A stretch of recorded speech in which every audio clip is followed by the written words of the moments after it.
Pemerintah optimistis ekonomi nasional bisa tumbuh sebesar 5,5% di tahun 2026.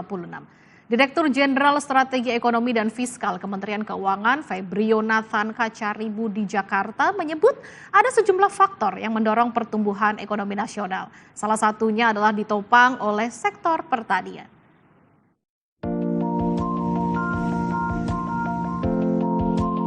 Direktur Jenderal Strategis Ekonomi dan Fiskal Kementerian Keuangan Febrio Nathan Kacaribu optimis ekonomi Indonesia bisa tumbuh 5,5% di tahun 2026.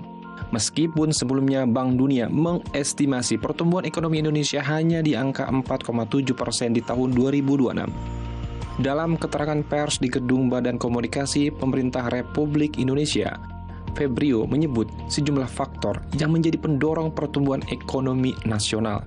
Di antaranya konsumsi rumah tangga yang menyumbang sekitar 50%. Belanja pemerintah yang memberikan kontribusi signifikan sebesar 8 hingga 9%. Investasi sebesar 30% dan ekspor sekitar 25%. Ia menyebut sektor yang paling menopang yakni berasal dari pertanian yang berkontribusi terhadap 13% pertumbuhan ekonomi nasional. Tahun-tahun sebelumnya itu tumbuhnya cuma di bawah 2%.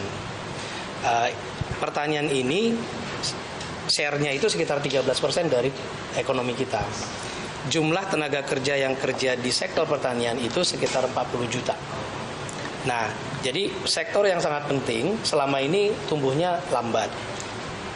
Tahun 2025 kemarin, pertumbuhan sektor pertanian itu di atas 5%. Dan lebih penting lagi, pertumbuhan sektor tanaman pangan itu di atas 9%. Febrio juga mengatakan program makan bergizi gratis turut menyumbang permintaan produk pertanian dalam jumlah besar. Ia menyebut pertumbuhan komoditas beras bahkan mencapai angka di atas 13 hingga 14% pada tahun sebelumnya.